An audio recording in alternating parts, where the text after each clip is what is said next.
Our public work session. This is Joseph Cilio, President of the Board of Education speaking. Thank you for attending in person or through Zoom. Please rise for the Pledge of Allegiance. Allegiance to the flag of the United States of America, to the republic for which it stands, one nation under God, indivisible, with liberty and justice for all. Due notice of today's meeting has been served to all members of the Board of Education pursuant to the requirements of law. Tina, will you please take attendance? Present. Present. Present. Present. Present. Present.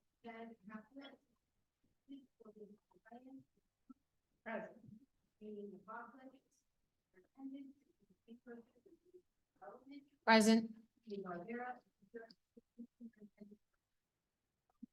Present.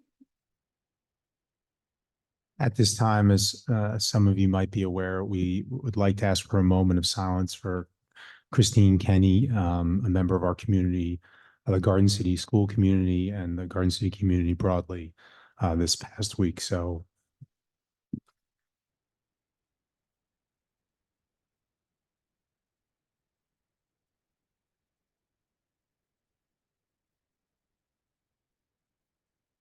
this time, I'd like to hand the mic over to Dr. Sinha for a few words. Thank you, Mr. Cilio. It's been a tough week this week, and it's only Tuesday. And did want to take a few minutes to talk about Christine.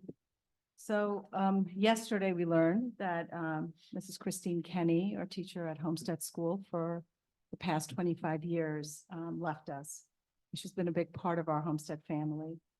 And she graced the halls with dedication, shaping countless lives with her wisdom, compassion, and her spirit that inspired both colleagues and students alike. If you go to Homestead, in every corner, you will see her influence. Her influence is felt. Even in the face of her own battles, her focus never wavered from her true passion, her classroom, and her students. Her resilience in the midst of her illness was nothing short of heroic, a testament to her extraordinary character and commitment to her students. Dr. Viskovich and our clinicians, including our social workers, along with Northwell, they were here yesterday, today, and they'll be here for the rest of the week to support our students and our staff. So as we mourn Mrs. Kenny, we also celebrate her extraordinary life and her legacy. We want her memory to continue to inspire us, reminding us of the profound impact a single individual can have in shaping the minds and the hearts of the future. We've lost more than a teacher, we've lost a friend, an irreplaceable part of our school community.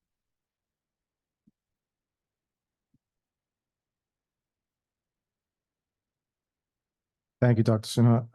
Just want to take a moment to mention a couple things. I had the pleasure of meeting Christine Kenny 12 of those 25 years.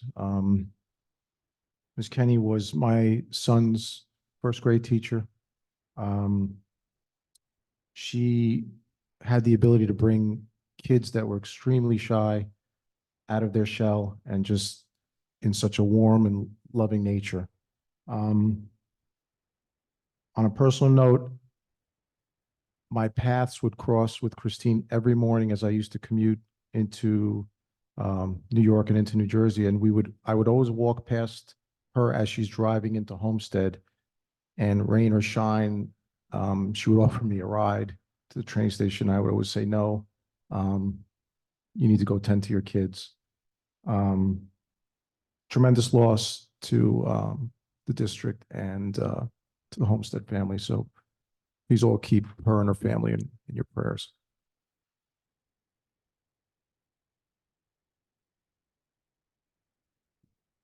Thank you. Thank you both for the nice words. At this time, we're going to go into the long-term planning study. Yes.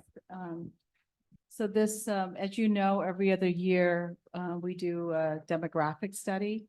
And this was the year for us to have an updated demographic study. And we have our demographer from the Western Suffolk BOCES, Ms. Barbara Graziano, who conducted the study. You've seen her here before, giving us an update. So you'll see how this will lead into our portion of the budget when we talk about staffing and enrollment. So I turn it over to you, Barbara. Okay, thank you. Good evening, everyone. It's always nice to come back to Garden City, to your beautiful community here. Again, we have completed the study for this year, so I will show you the results.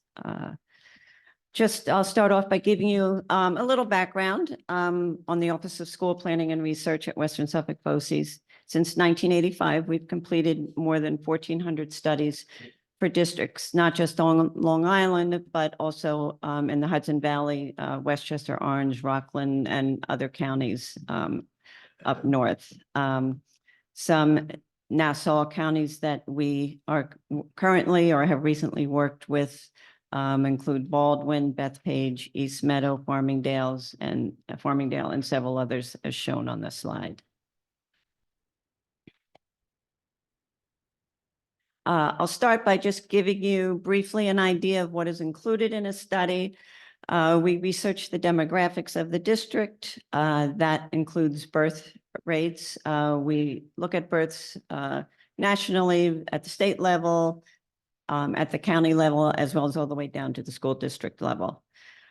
We also research housing trends in the district. We look at the rates of housing turnover as well as changes to the median sale prices. We also do a lot of research on population trends in the district. Is the district population growing? Also, we look at the age structure in the district, the ethnic structure, as well as other household characteristics. And the last one on the slide, non-public school enrollment. This can obviously have an impact on district enrollment, so we research and analyze that as well. Next, we look at enrollment trends within the district. The report includes trends over the last 10 years.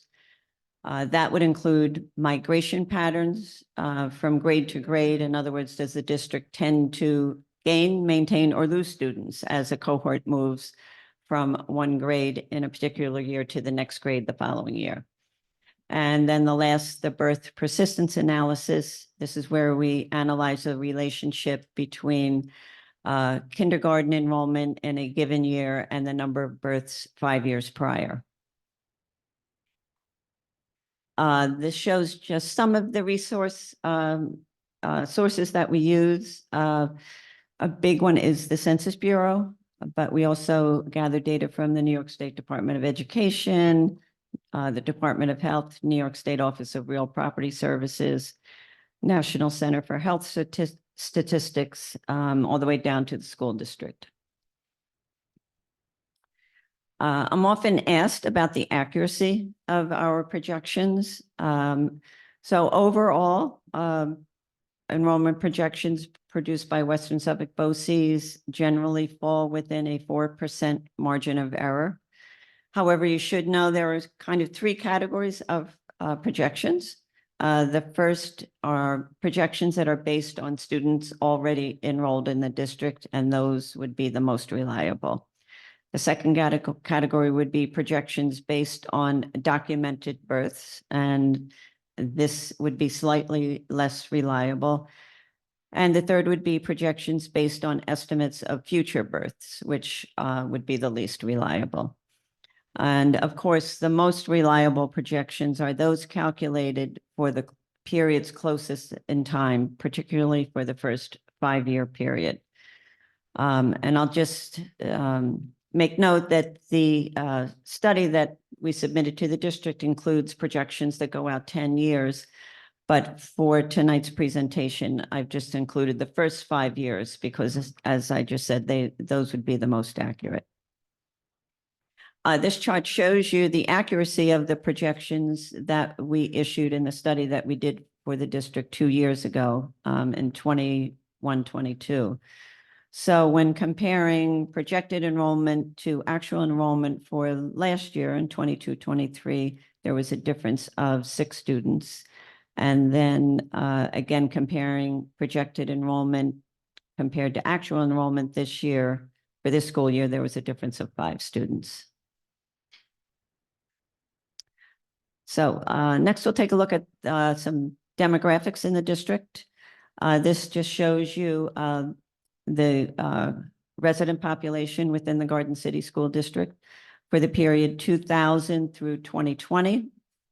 And during the first 10-year period, there was an increase of 3.1% or almost 670 people. That was followed from 2010 to 2020. There was an additional increase of slightly more than 5% recorded during that period. This slide shows you the age structure of the resident population for the same period, comparing 2000 to 2010 to 2020. If you look at the top line, the preschool group, those residents under the age of 5, you can see that the proportion of that segment has decreased somewhat from 6.6% to 5.2%.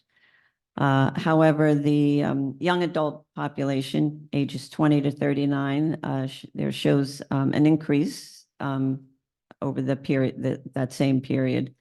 There's also been a more significant increase in the senior population, which is something that we're seeing in just about every district.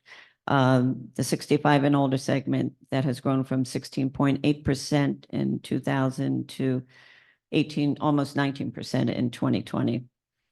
And the median age in 2020 in the district was 41.8 years, and that's very similar to the Nassau County median age of 41.9 years. This slide shows you births in Nassau County over the period 2001 to 2021. And as you can see, births have declined almost 13% during that period, with the lowest number of births recorded in 2020. Next, we'll take a look at births within the school district. And if you look on the left side, you can see that births were at the highest level of the period 2002 to 2021. Births were at the highest level in 2003 and 2004, with approximately 230 births recorded in those years. Then there was a drop off with the lowest number of births recorded in 2009. In more recent years, since 2015, births have been just below 200 in most of those years, with the exception of 2020. This slide shows you housing sales within the district for the period of 2012 to 2021. Unfortunately, for some reason, the data is very slow to be posted. I wish I had more recent data to provide you with, because the housing market, as I'm sure you know, has been quite active, I guess you'd say, in some ways. Most districts are seeing significant increases in median sale prices, which I will show you on the next slide. In 2021, the median sale price within the district had grown to more than $1 million, compared to $715,000 in 2012. My guess is that subsequent to this, the median sale price has grown even higher. There's not a lot of supply available in most communities, which is driving up median sale prices. This slide shows you the percentage of households with children under the age of 18. As you can see, in the Garden City School District, a little more than 37% of households have children of this age. That compares to Nassau County, with a lower percentage of children of this household, of this age. at approximately 35%, and the town of Hempstead showing 36% of households have children under 18.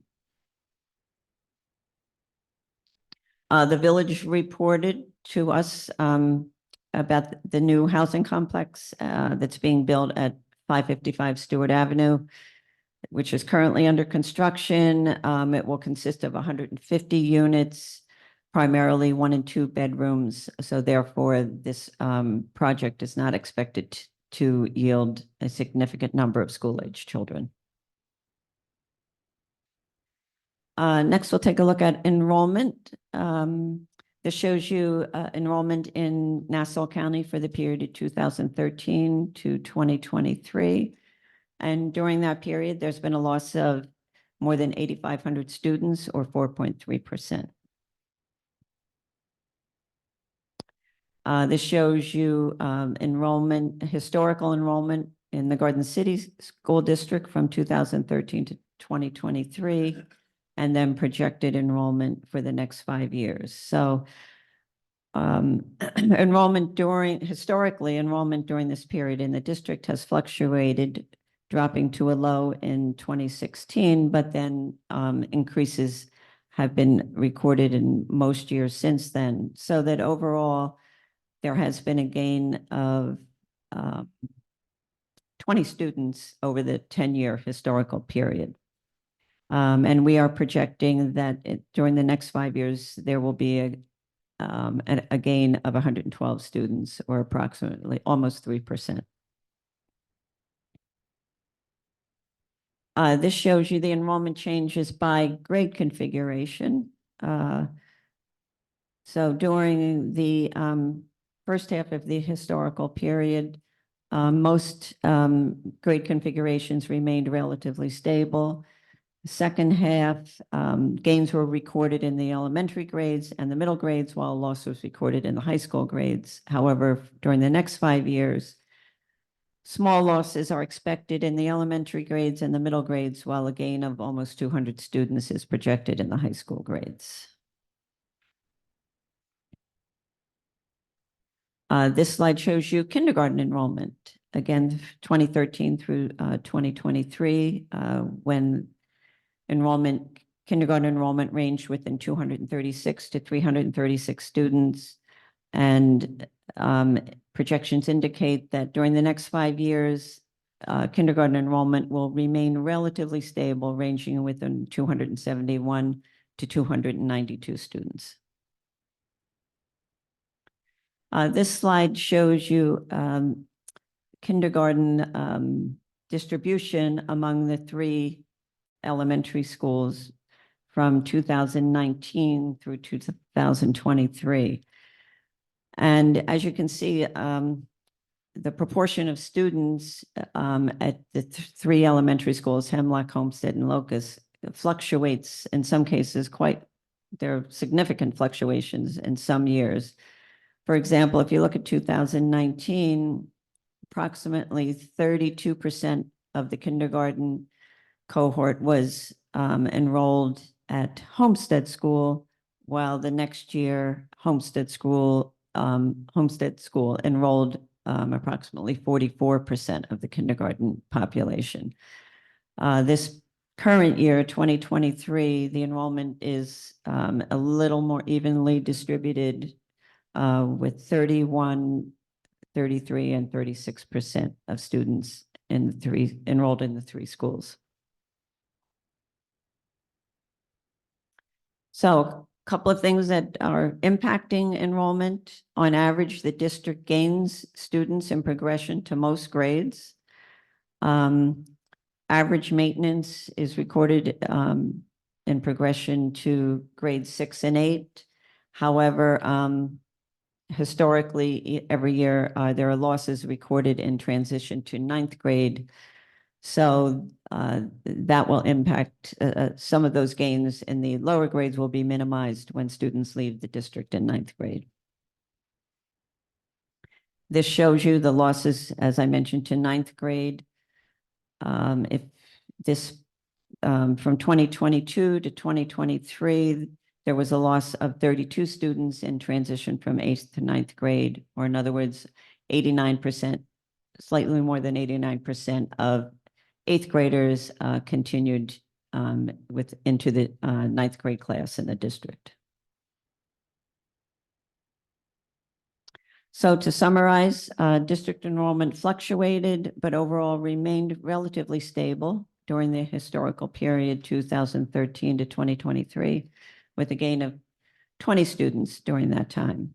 However, the current enrollment of 3,941 students represents a gain of 119 students when compared to the low enrollment of 3,822 students in 2016. District enrollment is forecasted to increase during the next 5 years, with a gain of 112 students expected.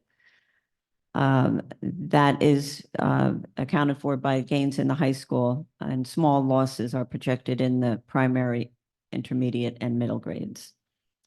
And the resident population within the district is expected to grow slowly. However, increased levels of housing turnover are expected to continue to bring younger families with children into the district. So I would be happy to answer any questions. If there are any questions from the board, thank you. Thank you, Barbara. It looks like the enrollment that we see the increase are kind of sprinkled throughout the district that we're going to see in terms of for planning purposes. That's what we use the demographic study for. Yeah. So, so I think we're in good shape, and we'll wait for not next year, the year after. The year after. To get Right. another study done with more updated information. Again, this helps us to plan for, in our district for future. Okay. Thank you, Barbara. You're very Thank you. welcome. Want to move on to the 2024, 2025 budget discussion? Yes. Let's get,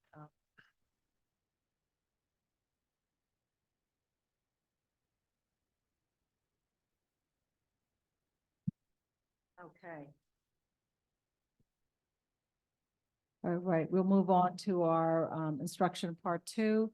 As you recall, last time when we met, we presented our instruction part 1. This is part 2, where we will talk about 3 main areas: technology, pupil personnel services, and athletics. In addition to that, Ms. McLaughlin's going to talk about staffing to show you, just in terms of where we are at each level with staffing.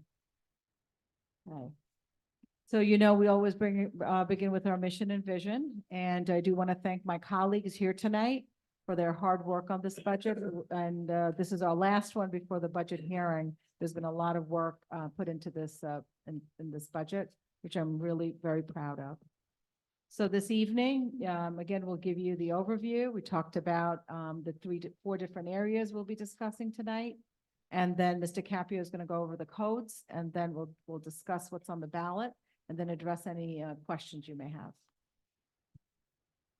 These numbers you've seen, there's no changes with this number, with our proposed budget at $133,987,366, with a budget-to-budget increase of 2.84%, and our projected tax levy increase and our maximum allowable tax levy at 2.54%. So we always present the budget in this 3-part format. And so tonight we're going to be discussing that large portion, that's 75.56%. That's the portion that touches our students on programming. You heard at the last presentation, and tonight you'll hear the rest of the instructional programming piece. And this is the 3-part budget that you just saw in the graph. These are in numbers. So again, we're going to start off with technology. I'm going to turn it over to Ms. McGuire and her team to really talk about the wonderful work that's been going on with technology, from not just the software and the hardware, but also the instructional technology, which is extremely important with our work that we do in schools. Ms. McGuire? Thank you. Good evening. So I like to start out with this slide. I've changed it up a little bit from last year, but because I think it talks a little bit about how our technology department is two teams working in tandem. I think that's important to note. We have our one team that is our IT team, their traditional IT, who are a team. A few of them are here this evening in the back. Thank you for coming tonight. And they are the ones who hold us together. They're our infrastructure, our everything that sits on our network. They are our devices. They are now phone systems. They are helping business building management systems, our security cameras, ID cards, the list goes on. As more technology and everything that we bring into the district lies on our technology and on our networks. And most importantly, the cybersecurity piece. So we have that team. We also have an instructional technology team. We have two staff developers here, Mr. Devola and Mrs. Lavelle in the audience. And they work K-12 on really how to help teachers integrate technology effectively. And that's really our key piece, is how do we make it appropriate and effective?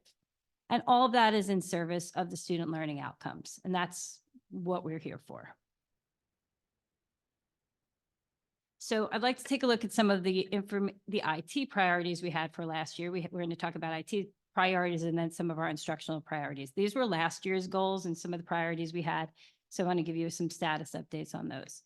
So as you know, we launched our new website July 1st. We had a kind of a soft launch June 1st, and it's been pretty successful. We've taken a lot of feedback from the community, from PTA exec board. I know I was given a lot of feedback on that. We've tried to make changes and adjustments as we've gone along, and I think we've been pretty successful with that. This year we did a penetration test and a gap analysis. We brought in an outside company, a cybersecurity company, to do this for us, and they give us a report on that, which we've shared with the board in an exec summary. We're going to limit the details of that in public. And so we're working with them, continue to work with them so that we can address some of the weaknesses. And actually, they're not really weaknesses. It's just you want to always keep a strong posture, right? You want to make sure that you're as strong as you possibly can be. We're going to talk a little bit more about that later on. We're in process of scheduling a tabletop exercise before the end of the year. We had one scheduled, but had to reschedule it. So we're going to work with this cyber group to schedule it with them. We were going to do one in-house, and we decided to include them in the process because I think it'll be a little stronger exercise for us. And we've been doing a lot of updates to policies and procedures within our department, implementing some new workflows. You know, I've been in the department for a few years and I've been in the district a long time, but you see it with fresh eyes in a new position.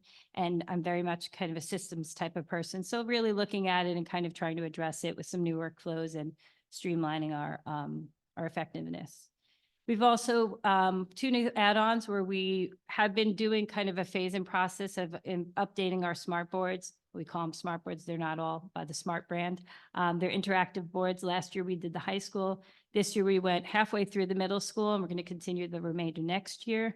And we installed a brand new Mac lab for the art department at the high school this year, among other things. Some of our instructional technology priorities were preparing for IT has that under control. We got it good. Of course we do. Preparing for our computer-based testing in grades 3 through 8. Last year we did grades 4, 5, and 7.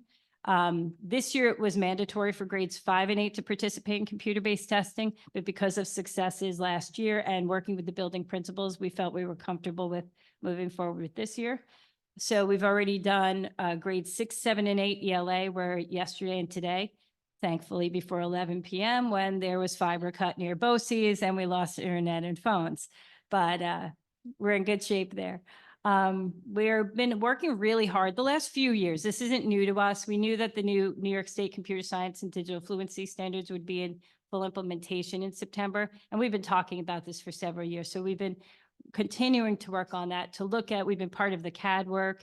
We've been looking at it from a lot of different angles. We've been participating in that, looking at ways that we can either embed it in new curriculum, looking at existing curriculum, where does it already fit in? What are we already doing? And where are the places that we need to fill in?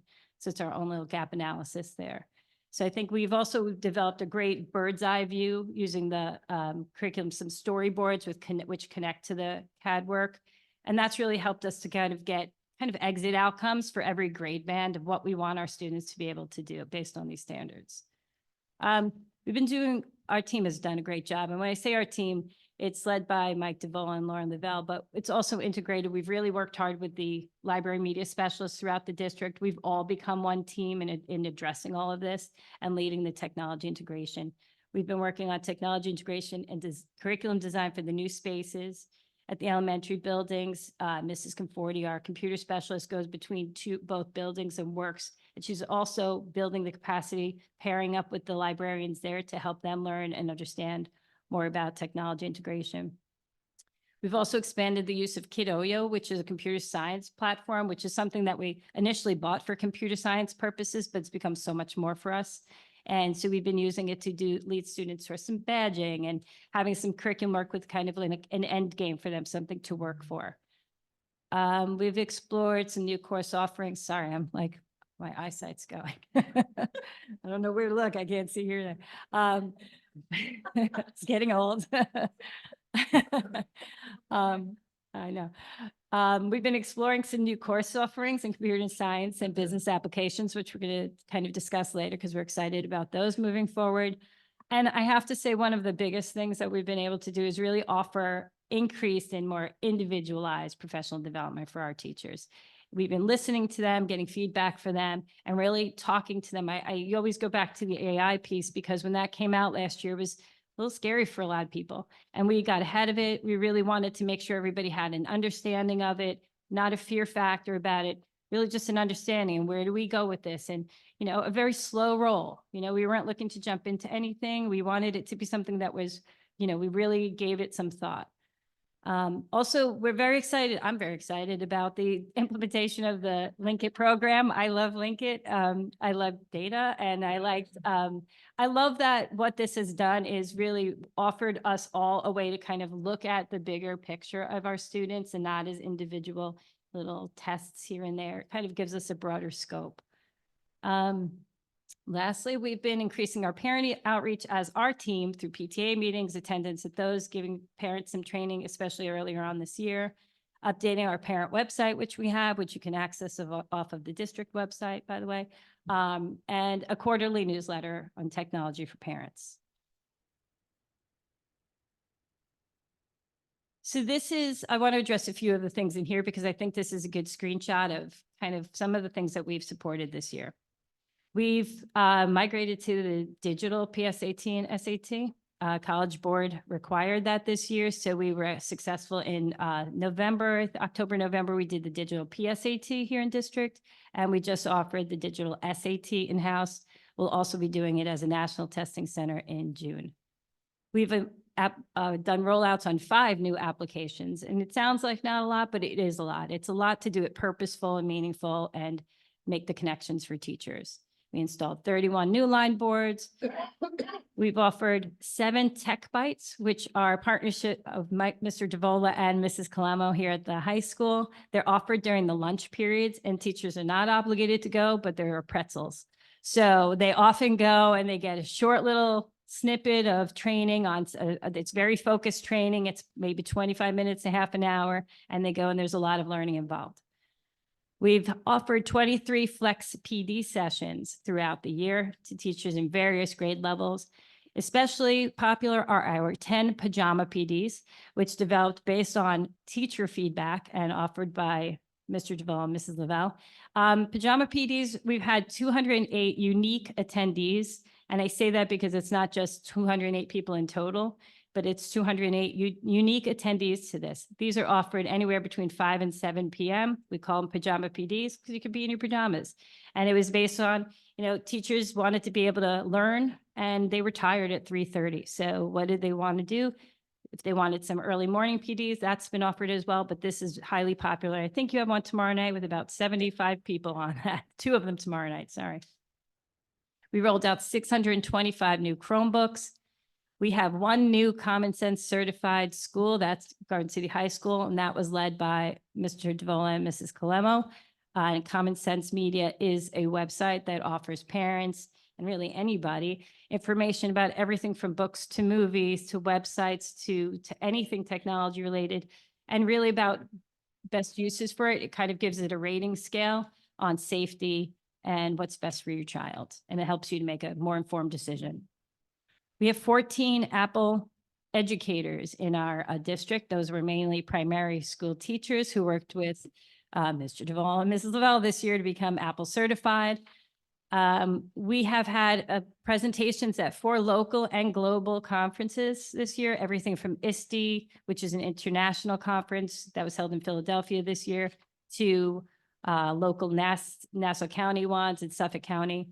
We have 1 new Mac lab, 6th grades taking the New York State test on computer-based testing. And our IT department has answered over 2,600 help desk tickets. That was as of last week. I'm sure we can add another 100 to that by now. You also had Mr. DeVolo's credential this year. Oh, yes. What did you become again? Google Innovator. Okay. Yes, we're going to talk about you some more at another meeting, I think. Yes, he is so modest, but there are not many in the country who are certified as that. So we will that is important to know. Thank you. So moving forward, our IT priorities for next year are to continue our work with our cybersecurity consultants. They've also shared with us exec summaries that we shared with you. They did a full gap analysis with aligned with the NIST standards, which are the industry standard for this, and it's very granular. And to help us move in that direction, they offered us a roadmap. It's a 4-year plan, and we're starting with the highest priorities and moving our way through. It really begins next year, the roadmap, but we started it this year. We didn't want to waste the time to get started, so we have already begun work on that. We'll be upgrading our infrastructure with an E-rate project this summer. This was something we applied for last year, received the funds to participate in. It's a large infrastructure project.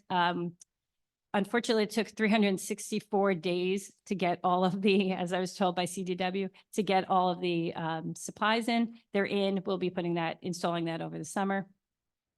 We'll be conducting another tabletop exercise. It's something we want to do with regularity because, like today was a great example of it. And I actually took tons of notes today of thinking about this was a tabletop exercise in a way of what can you learn from every situation that comes up? What are the ways that you handle it?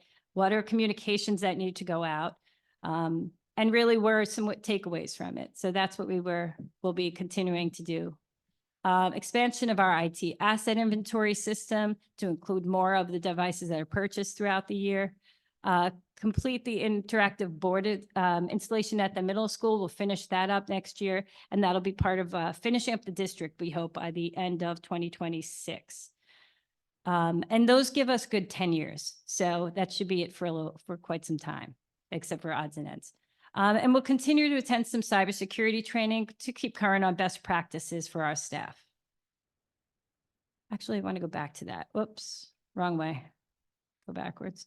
One of the things that I do also want to talk about with the IT part is, one of our biggest pushes for next year, and I really neglected to put it in there, was to talk about really trying to foster a culture of cybersecurity in the district. A culture of it means everyone, top down.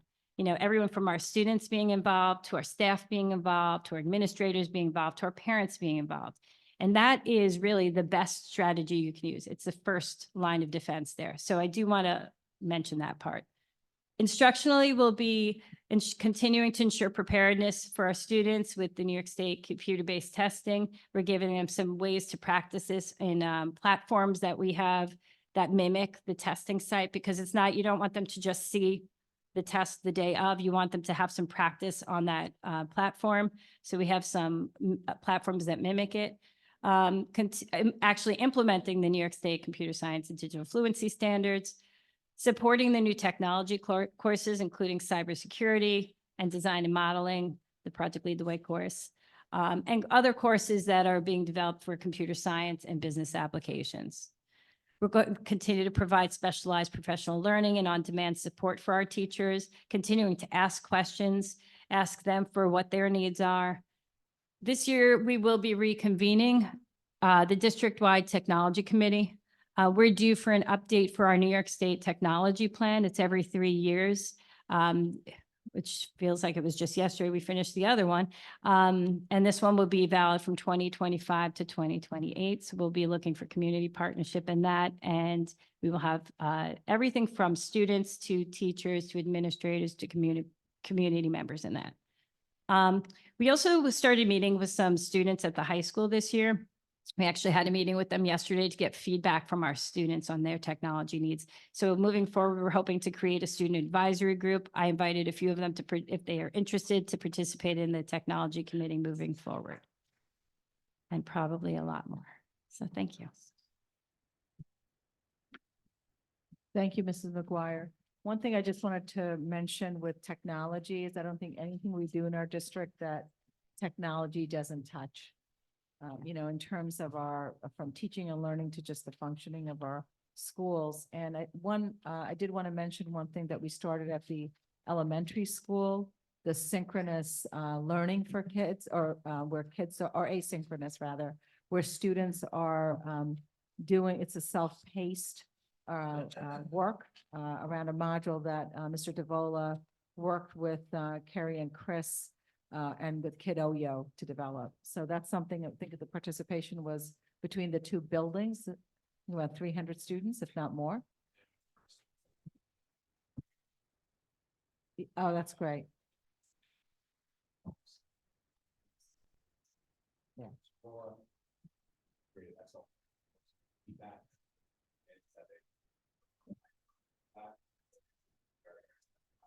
Yeah, so our goal is to really create more of those types of learning opportunities for kids for next year. Any questions from the board? Technology.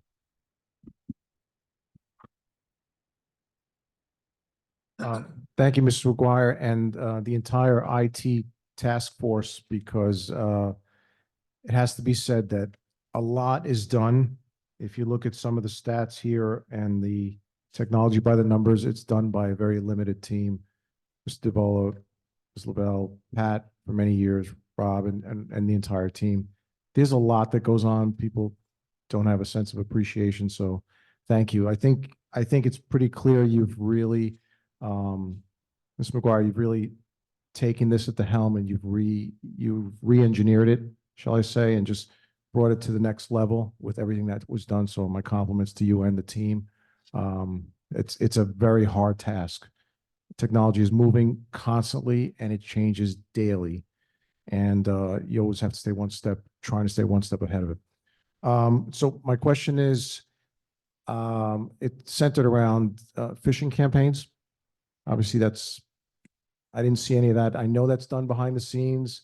Can you talk a little bit about that? Because important to also educate both new teachers, current teachers, because that landscape continuously changes. So how we can get them more familiar with the tricks of the trade, as I say. So. Absolutely. And that speaks to what I was talking about with the culture of cybersecurity and awareness. So one thing that we do is a Know Before campaign. We use a product called Know Before. It's very well known in business and in education. And basically we send out monthly phishing campaigns and they're pretty tricky. So it's interesting to see the statistics on it. I have to say, Rita had started this several years back, so we continued with that. And I do look at the data every month. I get a snapshot of what it looks like. And we're always in a very good position with that. Very small. And it's usually, we call it the clicker group. So they're the people who tend to click on the links. It's really not so much about opening it, because sometimes you open it on your phone and you're not sure of what you're seeing. And it's really more about those people who actually click the link where it says click here to enter your username and password or something like that. So we do send them out when that happens, or it's somebody with regularity, we can send them additional training. We do provide, New York State requires an annual training. Non-specific on how long or to what duration, but we offer it through the GCN tutorials now. And we also offer that first day when we have all the staff together. I think the biggest thing that I'm looking forward to for next year is really building something that's consistent and regular, because the message has to continue. It can't just be at the beginning of the year. And then when you do the GCN, I mean, the phishing campaign is great, but it's a phishing campaign. It's not training you. It's just trying to remind you of some things. Like I always say to people when they send it to me, does it have the big yellow banner across the top? That's your first warning, right? Exactly. So even though it says it's coming from payroll, and that's the thing is it looks like it comes from us a lot of times. So we just keep saying, if it says it comes internally, but it has the yellow banner, it's not. We're trying to teach them those types of tricks, but we're at a pretty low percentage rate of clickers at this point. Good. Yeah, and it's not to really single out anyone. It's more to Yeah. think before you click, as they That's it. say. That was I mean, always that's really, Rita's that's the mantra, key, mantra, right? yes, So, yes. and it's in your personal life and in your home life on your own computers. Yes. The second question I had, actually, we're looking forward to the executive summary on the cyber thing. So, more to come on that for us. What about spam email and the ton of that? Is the district getting inundated? And We're what are we using as far as filters? I think Pat could better speak to that, but I don't think we're getting an awful lot of spam. I think a lot of it's getting quarantined. We're not seeing a lot of it come through to the mailboxes. Okay, good. Yeah, we're in pretty good shape there. That's all I had. Thank you very much. Sure. Thank you for the presentation. Thank you. Sorry, Artie. Related, unrelated, with the situation with the fiber that we experienced today, how ready are we for Thursday? For Thursday, CBT. we did CBT today and yesterday and today at the middle school. So Okay. we're done with ELA. It would only be makeup exams. Okay, Yeah, and they're expected, as of before we started the meeting, they're expected to have it up by 2 a.m. all right, perfect. Otherwise, we should be in good shape for tomorrow. With Linkit, what's your assessment as to where we are? Really as a district at this point? We're way ahead of where we thought we would be this year, Okay. honestly.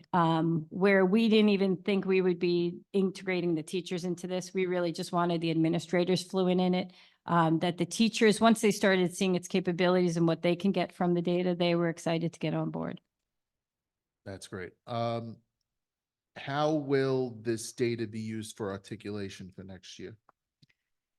That's a good question for the principals. No, I think that they'll be using it because they're using it. One of the structures in there allows you to do grouping as well of students. So I think looking at it, the beauty of it is once the classes are created for this year, once we sync it back up in August for everybody, when they go in as a teacher, I get my class right away before school starts. I can go in and see the profile of my student in there and do my own data work before the school year even begins if I need to.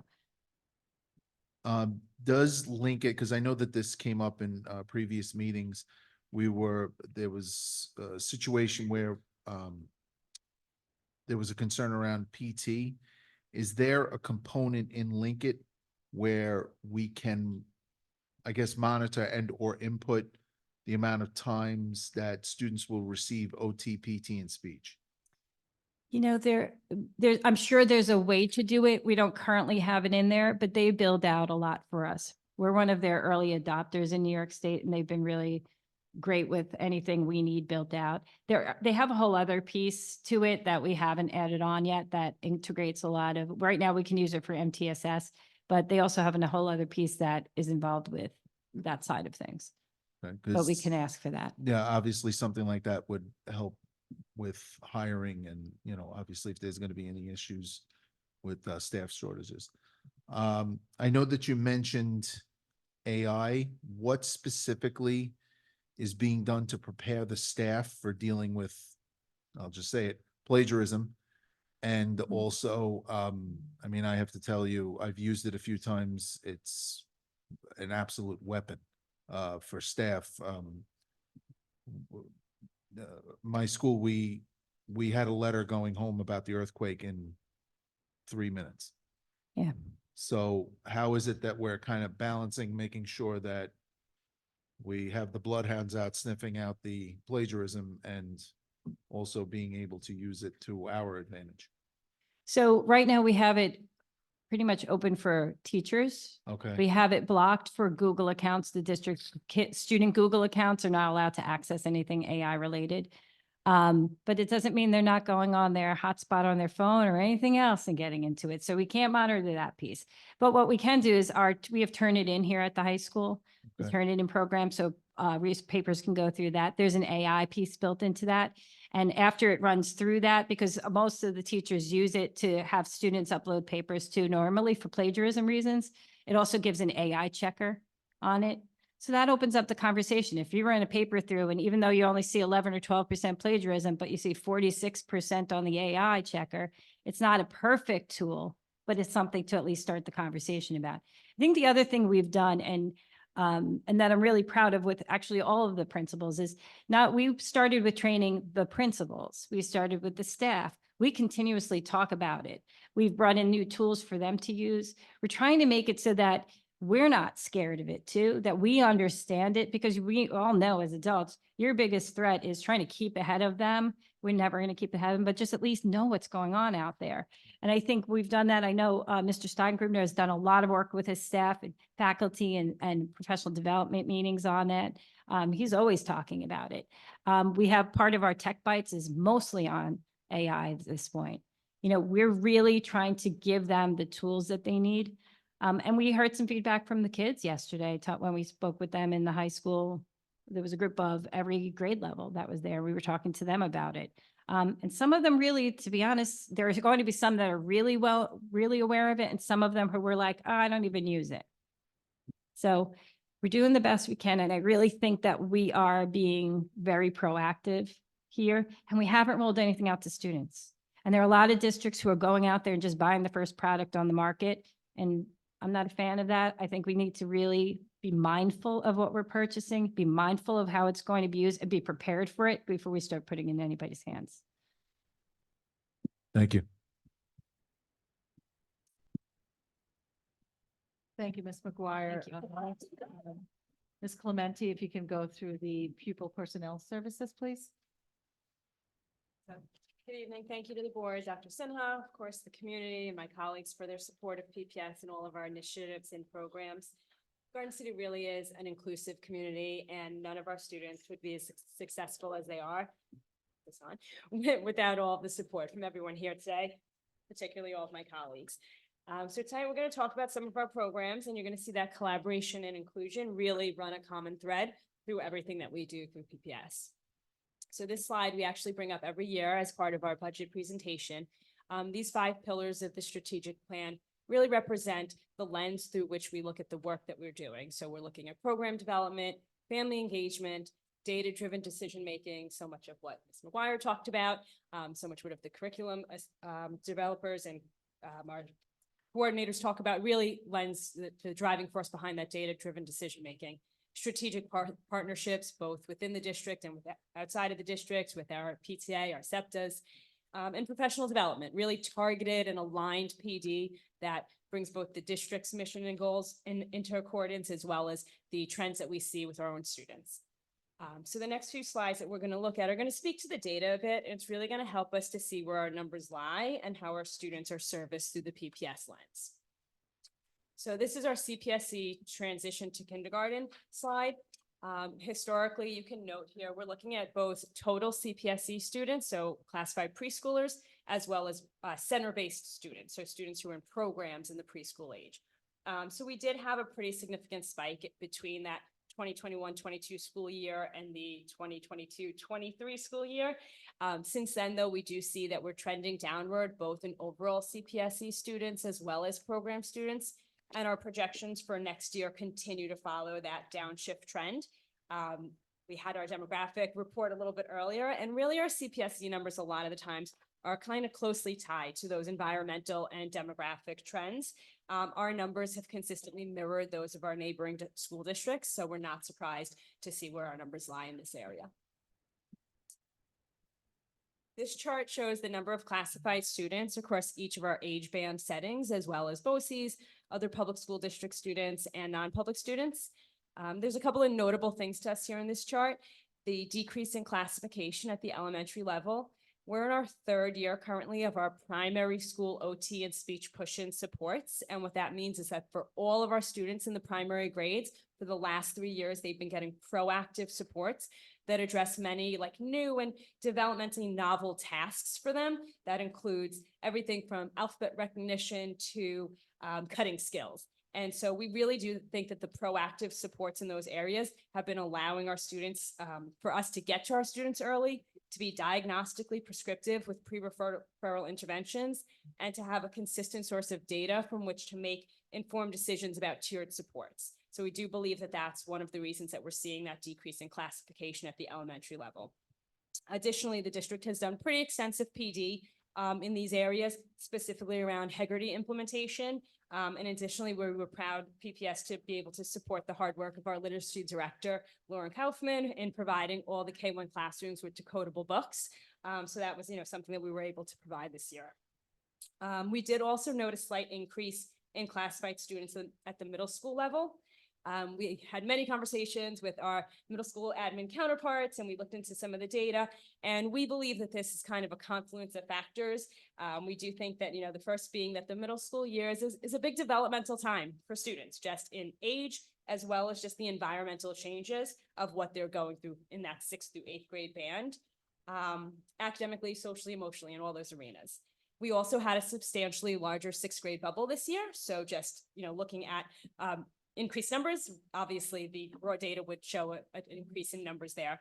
Lastly, though, which I think is most relevant in the PPS domain, is that it's not atypical for specific learning disabilities to really be uncovered in those middle school years. Many very bright students with fantastic compensatory strategies, they're really able to do incredibly well throughout their elementary school time. And then once the depth and breadth of content really explodes in those middle school years, they start to see some of those underlying deficit areas that previously weren't impacting their academic access or success. And now we're starting to see those come through. So overall, we're really grateful for the tremendous work being done in every building for all of our students in pre-referral interventions, in the use of the district-wide MTSS process, and in the building administrators and teams remaining committed to supporting our students proactively through all the special ed programs and services as needed. In terms of classification categories, this is another slide that we bring up each year. So in order to be eligible for special education programming and services, a student has to fall into one of these 13 categories. Historically here in Garden City, at least in my time, we typically see that speech language impairment is our biggest group of student classification rates. Interestingly, this year, other health impairment has overtaken that by just a bit. Again, we kind of attribute that a little bit to some of those pre-intervention speech programs that we've implemented in the primary levels.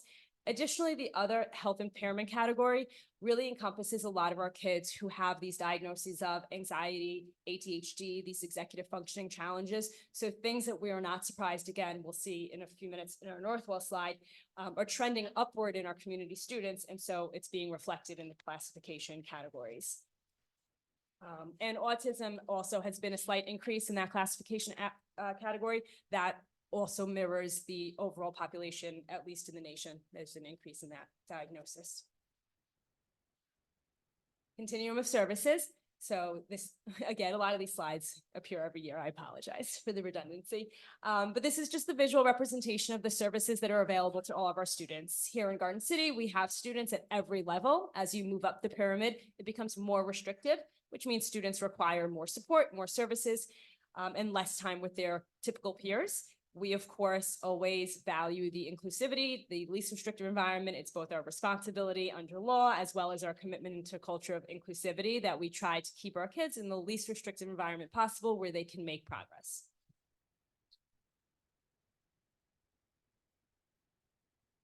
So a larger district goal certainly has been student well-being, the emotional and mental health of all of our students. And so this slide here talks about our student well-being in terms of our numbers from our Northwell partnership.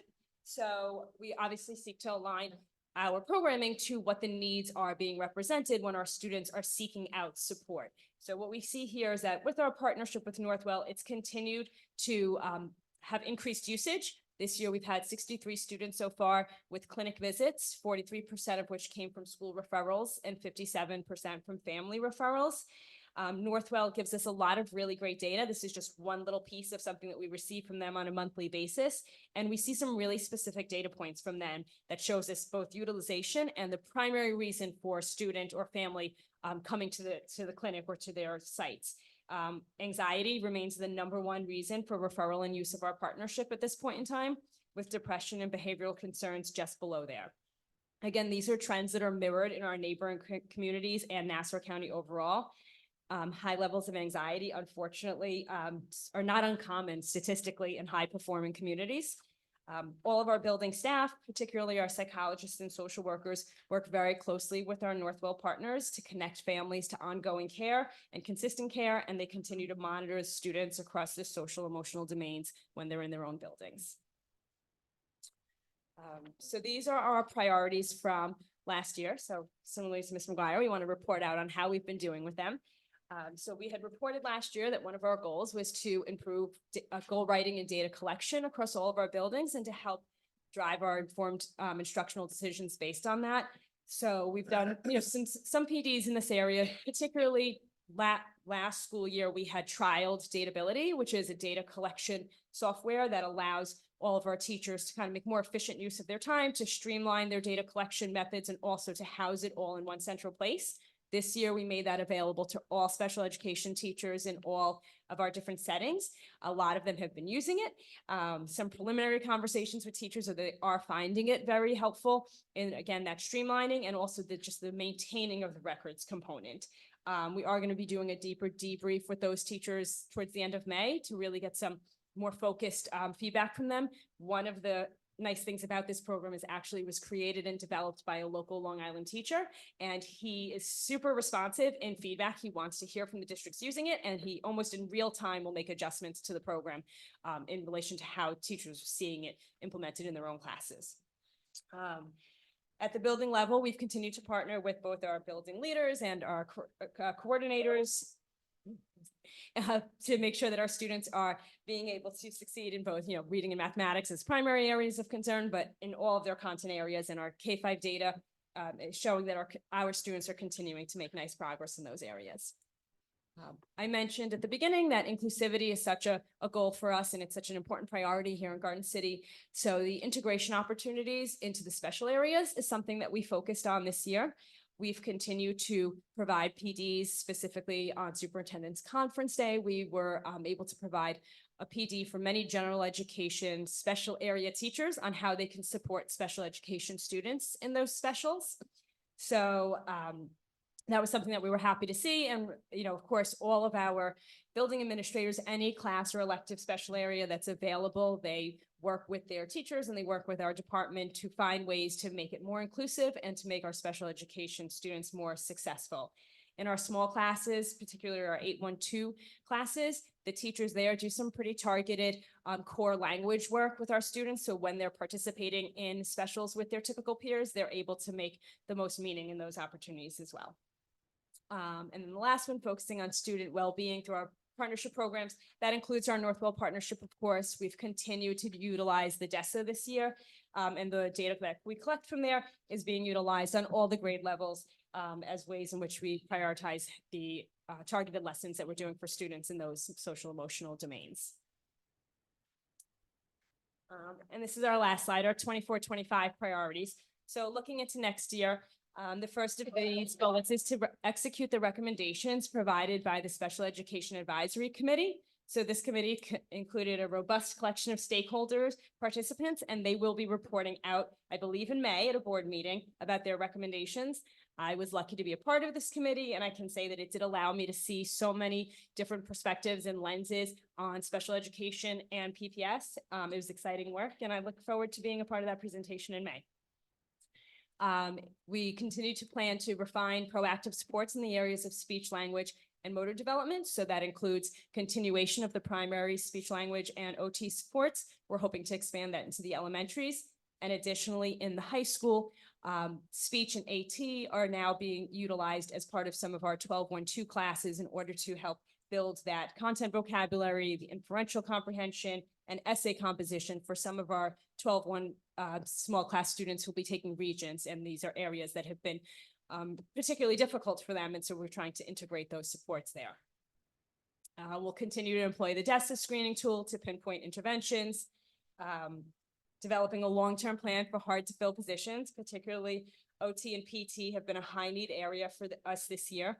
We have contracted with an increased amount of agencies, and we're looking forward to creating stronger and more permanent partnerships as we move forward next year.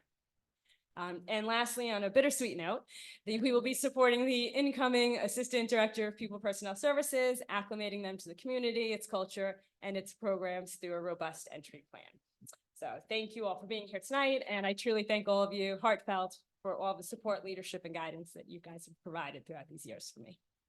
Thank you. Thank you for your service. In case people are not aware, Ms. Clemente will be leaving us at the end of the school year. So we appreciate your time with us and wish you the best of luck. And thank you for coming tonight. Thank you. very much. Maybe just two quick questions from me. On the chart where we were showing classified students, we show the percentage of classification rate coming down. Can you speak to that a little bit? Is that us being successful in classifications changing or being removed? Is that graduations? Can you just provide a little bit of color on that for us? Sure. So a lot of times when we talk about classification rates in any district, really lower classification rates are linked so closely to really great general education and really solid MTSS or RTI interventions. And I think that's really what we're seeing. I think as we've been here in my time anyway, in Garden City, the MTSS plan has just continued to develop, be rolled out across all of the buildings with such a fidelity. I think that, again, those pre-referral strategies that we're putting in, those OT and PT in the primary levels. So I think it's really the work of the consistent general education, the pre-referral strategies, and that MTSS piece. Thank you for that. And maybe my second question, or maybe an observation, you could tell me if you feel differently about it, but it looks like our classified students are kind of moving along the curve, the COVID curve, right? I would think where, kids who are classified in elementary school are now pushing into the middle school and through the high school. It looks like the numbers kind of look like that's the trend. Do you agree with that? And if that's the case, do we have the services, I guess, at the middle school to handle that versus kind of the primary and elementary schools? It wasn't lost on me, that observation. And I do think that we are following that trend when we talk about the bubble. I think that we're increasing the supports and layering them where we need to as we see that cohort moving through. Thank you. Any other questions from the board? Quick question, the referrals to Northwell. So, we refer them or the family refers them. What's the follow-up? Is this something we push, or is this something we work in collaboration with the school guidance counselor, the psychologist with Northwell, or is it to help this student going forward, or is it something that is out of our hands, for lack of a better term? So it depends. If we refer a family there, we try to maintain that follow-up. We can follow up with the family and see if they've now connected to care. We can't force Northwell to tell us if the family has continued to attend. Sometimes families just go on their own. They can let Northwell let us know that they came as a family.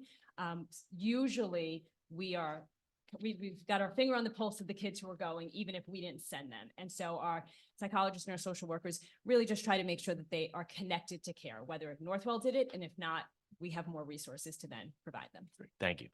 Can I just add quickly to that? With the Northwell partnership, I think this is the first year where we see such an increase or more of a parent referral. So parents are accessing the services. We really made sure that in our community, even if our students, it's not just for Garden City students, it's for all students in Garden City, whether they attend our district or not. And it's good to see that parents are accessing the services on their own. I have a And- question about the same slide as well. Is there a breakdown of generally what schools and what ages these numbers are coming from? The Northwell slide? Yeah. I have a much more extensive with lots of graphs and charts. I can share it to you later. They send us every month. Okay. I mean, do you have a sense of just the general breakdown? Is it one age group more than others? I don't know offhand. I'm trying to peek. Okay. Yeah, no worries. Age distribution. So it looks like 9 to 14, they were all pretty standard for, it looks at 10 kids in the 9 to 11 range and 10 in the 12 to 14. And then a drop off in the high school and very low numbers in the 3 through 8. 8-year-old. Yeah. Sorry, that's not very descriptive. And I know you mentioned it, but I'm looking forward as well. And I think some of the members of the board you participated, but we're looking forward to hearing what the Special Education Advisory Committee, which has spent a lot of time, I think, over the last few months, is prepared or come through, and that'll be part of our future presentation. So I appreciate everybody's work on that and want to make sure that people are aware it's coming. Ms. Corbett, what date did we come up for that? So for everybody on the phone, in case they didn't hear that, May 14th will be the meeting where we discuss the recommendations of the Special Education Advisory Committee. So if you'd like to listen on the phone or in person, please do so. I think we can move on. Mr. Ramirez. Good evening, everyone. Ed Ramirez, Director of Athletics, Phys Ed, and Health. So thank you for having me tonight. Our first slide is just a quick summary of some of the items that'll get covered in this presentation. I like to start off with what I call Life of a Trojan. For me, it's year number 2. Just an experience like no other. I have to tell you, I'm still amazed every day by the excellence of the student athletes and students in general here at Garden City. But a lot of times I get asked, you go to most schools, they ask you, what sports are you good at? When it comes to Garden City, they tell you, what are you not good at? It's just easier to identify. And I'm always amazed by whether it's team sports, individual sports, the level of excellence that the athletes achieve. We have great coaches, as you know, great programs, nationally ranked programs. We have individual athletes that are nationally ranked, a number of students that commit yearly to colleges to play at the next level. So those are all great things. And that's due to the support system, obviously from the district, staff, community, all around. That's what creates that. The competitiveness, the level of competitiveness in every aspect of athletics in Garden City is off the charts. All you need to do is go down to Stratford or Stewart during recess and get a good glimpse.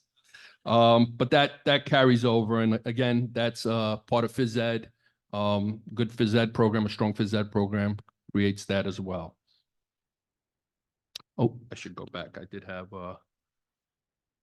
on the bottom of the slide. So obviously there are a lot of great things. One that's, I talk about this with parents when I meet with them at the preseason parent meeting. What makes Garden City great is also what makes it hard at times. The challenge is because you have so many students here that want to participate. We're at a 60% rate, which you'll see. And so many of them that commit year round and, they compete at a high level. It's hard to make teams. So that, that's the hard part. That's the hard discussion with some of the parents. It's hard to, understand how someone who's a very good athlete may not make a team, who would start or be a star somewhere else, or may not get play time. So those discussions do come up, and those are tough ones. And that's part of what makes this a great community in terms of athletics. But it's also, the other side of it is it can be tough as well. The number of teams that we offer, you'll see, pretty even in terms of male, female. We have some co-ed teams. We offer 96 opportunities in terms of teams. We offer more than we have spaces at times. We have to get very creative with practices in terms of spaces and times. But it is obviously a great thing to be able to offer a great variety of different sports and activities for the student athletes. And pretty much any interest they have, they can find that opportunity here. And we continue to explore and survey students to see what their interests are and what the trends are across the state in terms of offerings. Participation numbers, they're the highest that they've been since pre-COVID, which is a great sign for Garden City. A lot of communities have not bounced back fully yet. I can say that here, participation numbers are high again. As I said, we're at about a 60% participation rate. In terms of the number of students that come out for athletic teams. The numbers for the spring, for the high school, we had 512 athletes try out for teams, and at the middle school, 298. So that'll fill in the not availables there. Again, very high number of students coming out and taking advantage of the opportunities. So these are some of the priorities that I had coming in last year as a new AD here. Some of them are still ongoing, and some of them will continue from year to year.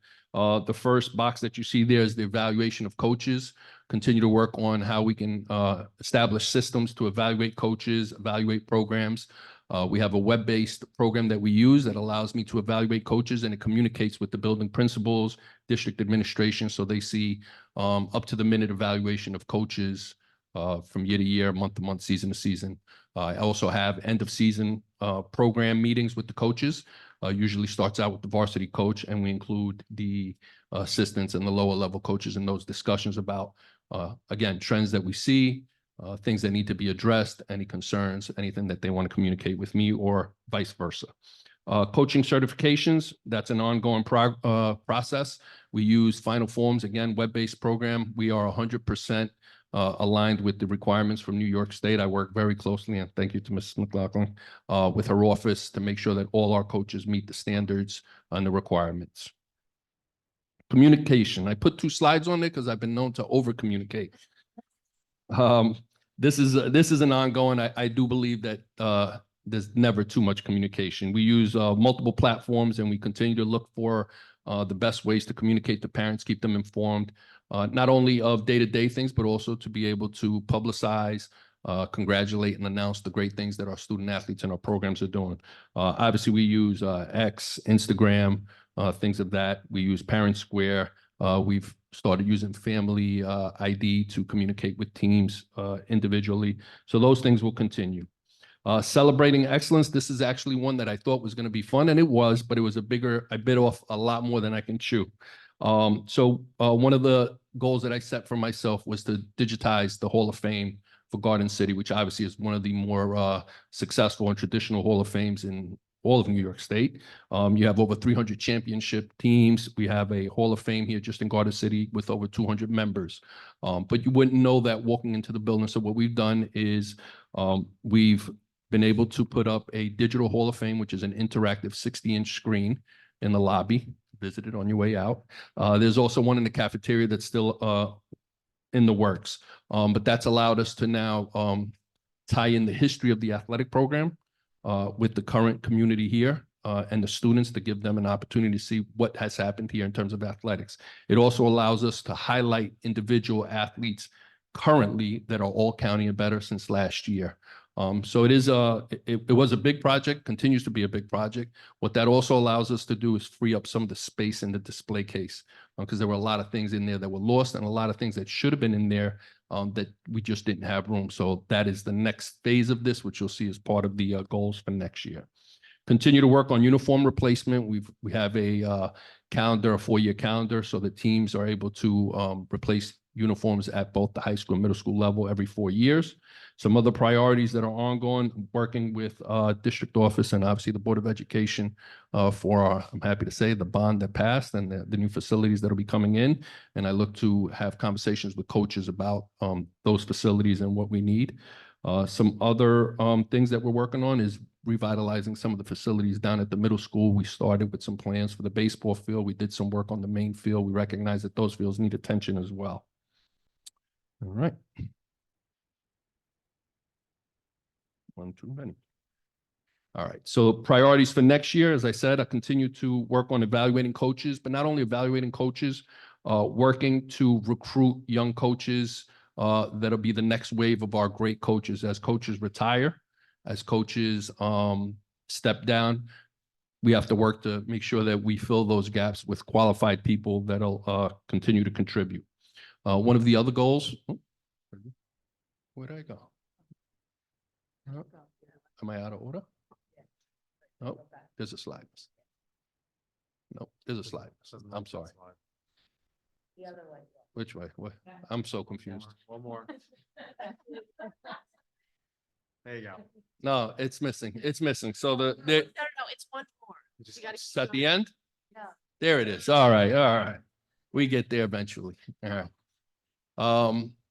All right. So the next goal that we have is we're working as a district, obviously, to make sure that we incorporate things that allow students to cope with the daily stresses, whether it's in health, phys ed, or just in their daily life, such as mindfulness. We've worked with our phys ed teachers at every level to start including mindfulness strategies as part of phys ed when they come in, when they leave.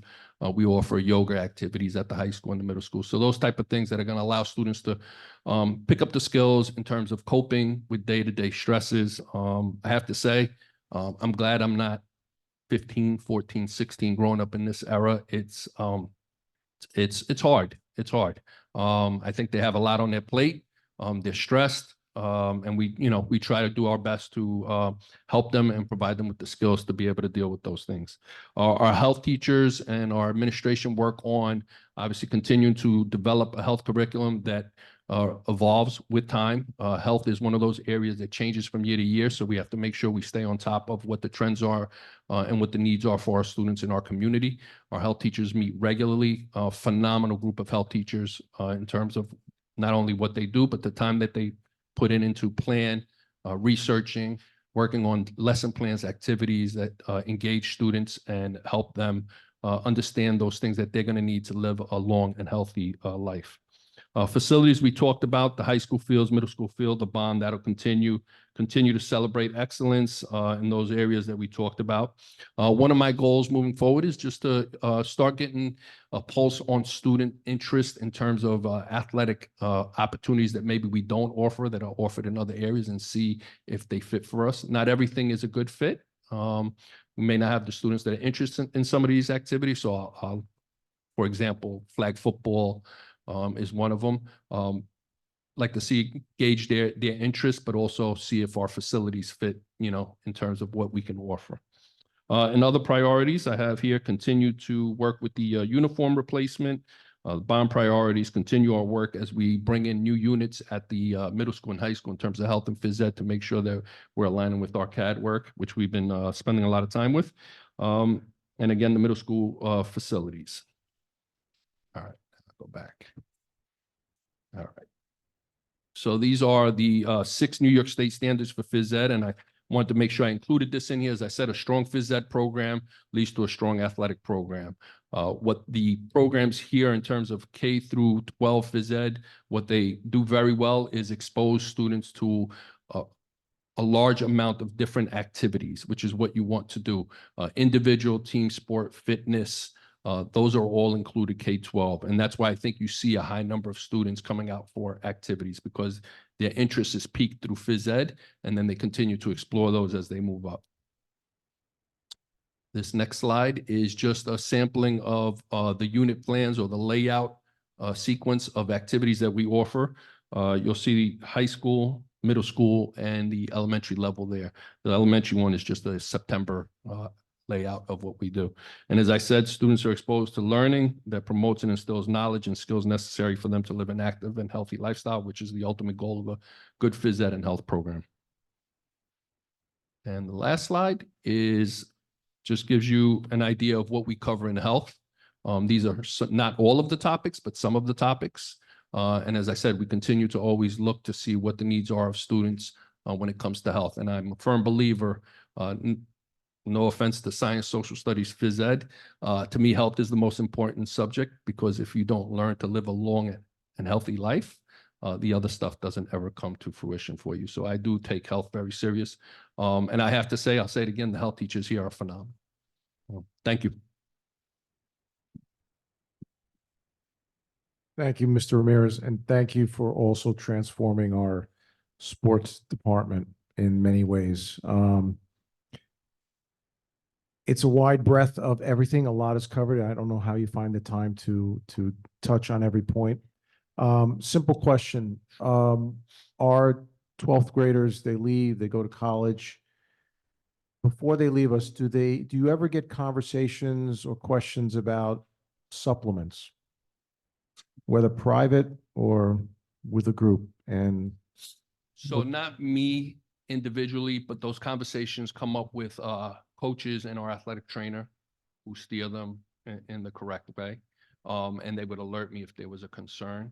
I think I have to say that our athletes are, because they've been doing it for so long and they have so much of a support system around them, they're usually, to my knowledge, very good in what they put into their bodies and how they handle their training.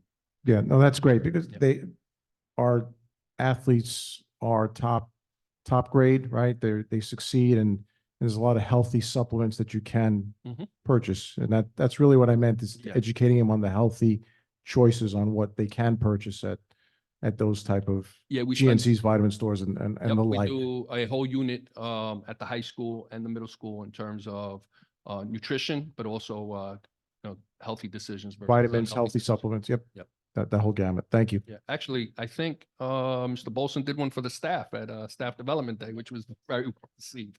So he used pretty much the same one, yeah, that he did with the high school students. Wonderful. Wonderful to hear.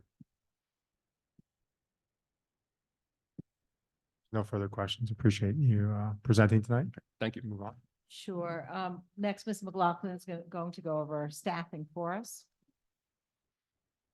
Hello, everyone. I just have 2 slides, so that's good, right? That's good news. They're not as exciting as my colleagues, but I just would like to go over some staffing changes with you. So I'm happy to tell you that in the 2024-2025 budget, these are the highlights of what's being added and some pretty exciting things. Back this year is a 1.0 FTE for literacy coach. You might recall we have had that in the past, but we were not able to do that this current school year. So we're really happy to have that position back next year. We are adding a kindergarten ICT section next year, so that's very exciting. I'm happy to tell you that we've figured out some support for K-5 science. We're very happy about that. There will be, I think Miss Clementi was telling you about the bubble in the current 6th grade. It's like 75-ish students. So it's, it's a significant bubble. So you'll see that some of the support for next year is really, it's in the middle school because that's where the bubble is. So one of the things that we're doing is reconfiguring the 6th grade a little bit so that there will be more academic instructional time for our 6th graders next year. So that's, I think, a very good thing. We also have figured out a way to give the middle school additional FTEs based on that increased enrollment. And I've listed up here for you all the areas in which they will get those FTEs. It's a lot. It's art, English, math, music, science, and social studies. Because again, the enrollment swells, we need additional FTEs or additional sections to support that bubble. In addition, we've got some very exciting new middle school electives: design and modeling, project Lead the Way, computer science 2, behind the curtain, acting and stagecraft, Maker Faire, and Rube Goldberg. Almost, but not exactly, makes me wish I were a middle school student, because I mean, that's an exciting list of electives. So yeah, can I? Is there room for me? Yeah, we'll make room. You'll make room for me. And also at the high school, we've got some additional electives. They're bringing in the cybersecurity course in the Project Lead the Way program. So that's really exciting. And an American history soundtrack elective. So it's really, really, I mean, I think that's really a very nice list of things. And I know that our buildings are pretty excited about these additions. So I know this is hard to read, which is why I have it in front of me here, because I can't see it either. So this is an overview of our staffing changes for next year.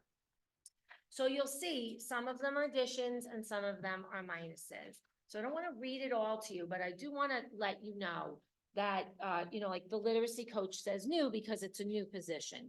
Anything that says enrollment is enrollment driven. So you see we're minus a 1st grade section at Hemlock. That's because the enrollment dropped. But we're plus a 1st grade section at Locust because, as you heard Barbara Graziano say, this year the enrollment is leveling out. So, you build the sections where the children are. So we're up 1 at Locust, we're down 1 at Hemlock. We're adding that KICT section at Hemlock. We're down a 3rd grade section at Stewart, but we're up a 3rd grade section at Stratford. We've added a 1.0 nurse between Stewart and Stratford so that each building has 2.0 nurses. We're down a 3.0. That is the 6th grade enrollment because that's where the bubble is this year. Those 75 kids are in the 6th grade this year. So we don't need those FTEs for next year. We're down a 1.0 in reading in the middle school, and that's because of scheduling. Then you can see all of the additions in the middle school FTEs. That is to address the bubble in the 7th grade. So you see 0.4 in art, 0.4 in social studies, that's that box. Then you see some minuses, and this is the high school, really did a very good analysis of where they could afford to reduce temporarily so that we could support the bubble at the middle school, with the understanding that as that bubble goes this year, the coming year, they'll be in 7, the next year they'll be in 8, and then when they go to 9th grade, that staffing will follow them to the high school. Right, so the high school was able to collapse a little bit here and there, really at no detriment to any program or class sizes. And we're shuffling those resources to the middle school, and they will follow the bubble up back to the high school. Then we have we're minus a 0.7 in middle school and high school overages. That's a variety of areas, again, based on enrollment. And we are up a 5.0 with teacher aides. And overall, that is a total increase of 1.8, but it's really the teacher aides that's driving that increase.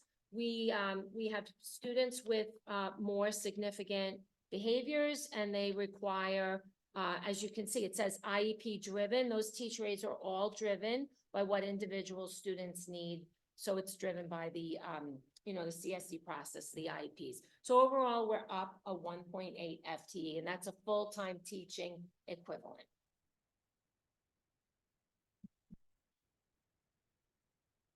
Ms. DiCaprio is going to go over next the numbers. So I have more than 2 slides, but I promise I'll be fast. It's great for me to be on. Okay, so this is the overall budget. This hasn't changed since the first presentation that we've given. The total of the proposed 24-25 budget is $133,987,366.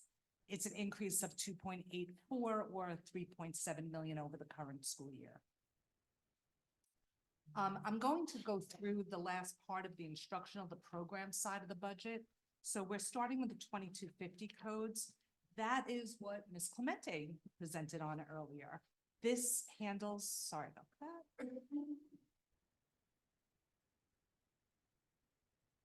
This handles the direct instruction of students with special needs attending both the public and the non-public schools.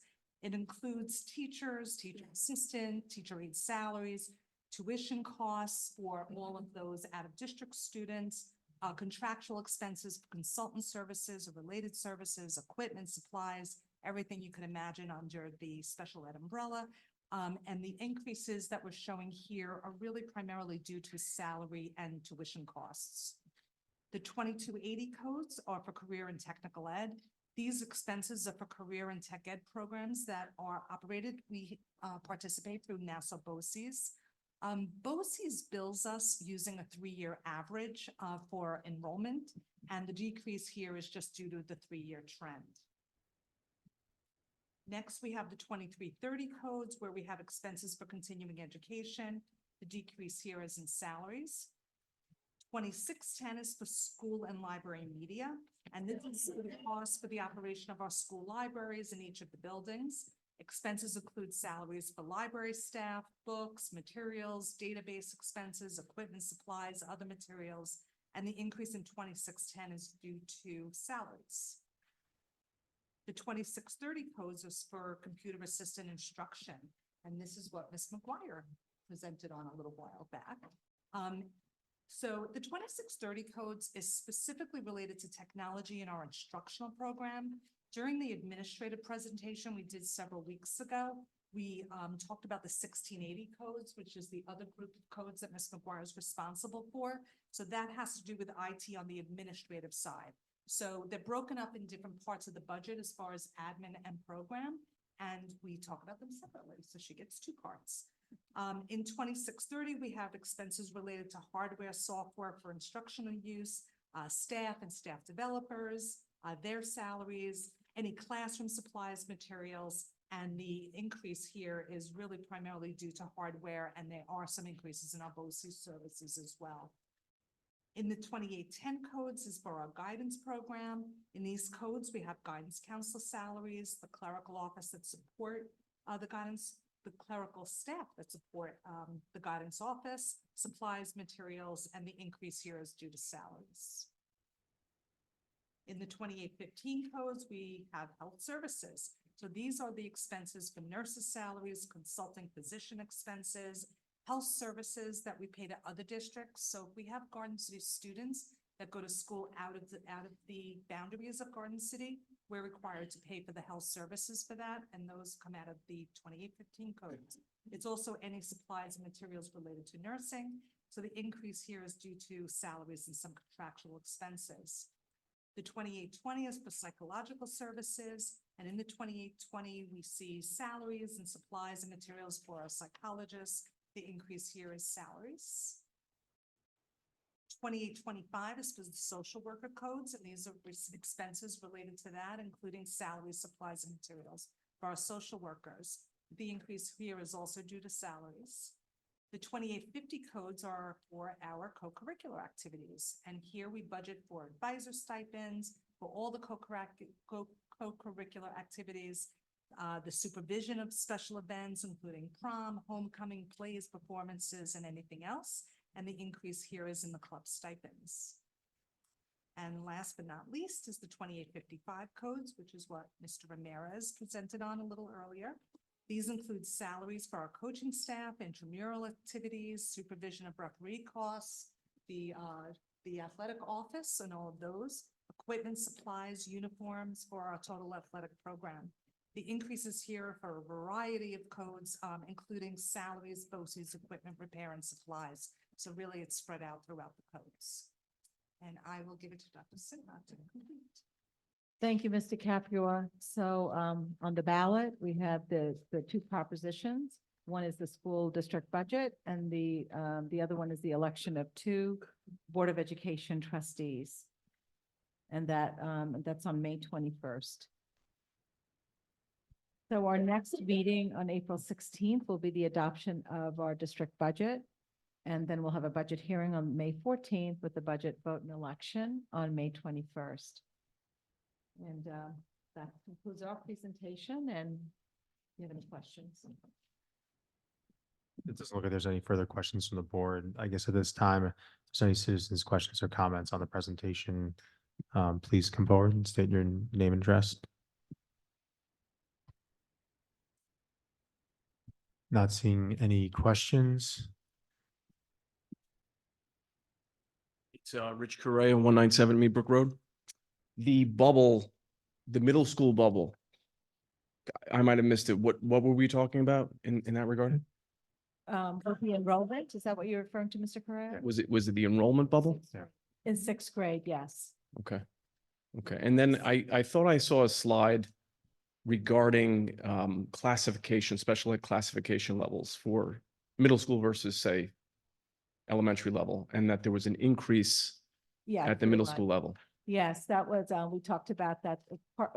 Partly was due to the bubble, but also during the middle school years, we tend to see a little bit of increase because of the age of the students. When they're younger, they can rely on some of the compensatory skills they have. As they get older, that sometimes you see the learning disabilities and challenges at that level. Yeah, I just want to implore the board to look at those numbers in particular. And, you know, when we think about, are we underclassifying in a sense at the elementary level and then perhaps overclassifying at the same time at the middle school level? Because I think we need to make sure we're finding at the elementary level. And I have concerns anecdotally speaking with community members about how we're going about that at the elementary levels here. Okay. And we need to look at how are we assessing the students in terms of reading progress? How are we taking the data? Who's looking at the data? What is the objective criteria we're using to say, okay, here's a problem? And instead of perhaps using RTI or AAS type interventions that do not come with robust progress tracking, should we be looking at classifying early when research shows these interventions can produce significantly better results than waiting until fourth, fifth, sixth grades. Okay? It's not obvious to me that we're doing this. It's not obvious at all. Look at it. Thank you.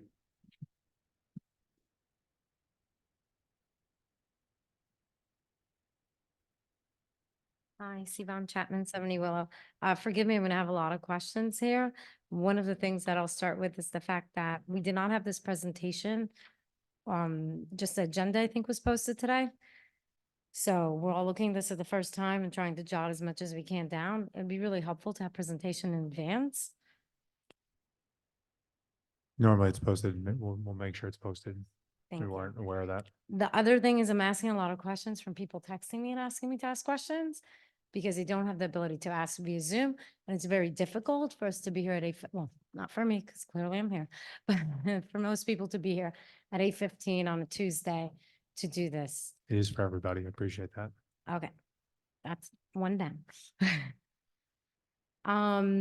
So one thing, allocated budget for full-time, part-time resource room. Are you guys, is that at all in the budget somewhere? Because I know you guys said that you were going to have some plan for it. Can you repeat that one more time, Ms. Chair? Allocated in the budget for a part-time or full-time resource room teacher. That would be enrollment driven. So if there's a need for that, we would add it. But at this time, we've been able to do it internally without the additional increase. So that is the ICT teachers being leaving during electives and being the resource room teachers. That's not the Is plan for that- next year. Okay. this time. So it has to do with enrollment, not, got it. One question, I know that we're having a lot of staffing issues with nurses, and I do see an increase from one. Is there any plan on, I mean, we're having a problem right now, but we do need an increase. Is there any plan for how to get that? That happened this school year. Right. Yeah. Okay. We increased the elementaries. We originally thought that we were going to have 1.5 staff nurses in each of the elementary schools, but we moved that to 2.0 in the current year and moved some contractual expenses for contractual nurses. That's how we funded that. So we moved that FTE. So that's our current staff. Okay, thank you. In the very beginning, I don't think we're losing them. No, okay. She said that Nassau County was losing 8,500 students. And then we went into the list of how many students who were losing between 8th and 9th grade. I mean, I personally know my son lost most of his friends to private schools.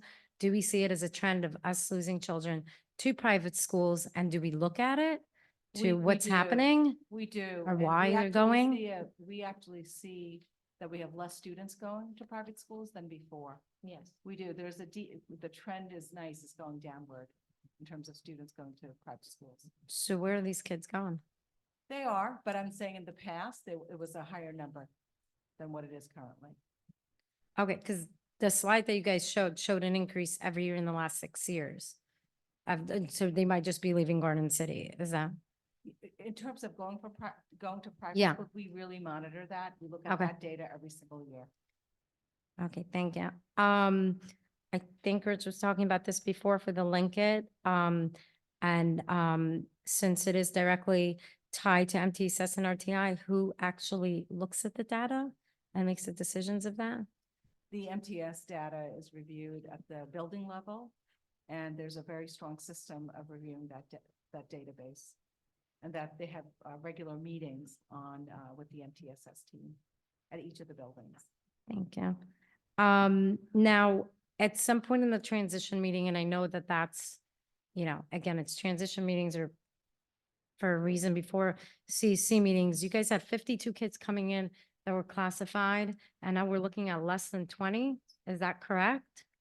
No, CPSC to, maybe the program kids were less than 20? CPSC to CSC this year, you had said that there were 52 children coming in that were currently classified in CPSC that were coming into kindergarten. And the slide right now showed less than 20. That's program-based, That's the center-based program. students. The total CPSC number is about 55. for this 55. year. the program, the center-based students, or students who came into program at a center-based was, I think it was 8 for this year, actually. Okay, Like that. got it. Thank you. So and I feel like I'm saying this every single year with the same thing. One, we're looking at data from October. I feel like we do have the IEP data now, today, so I don't know why we're looking at from 6 months ago.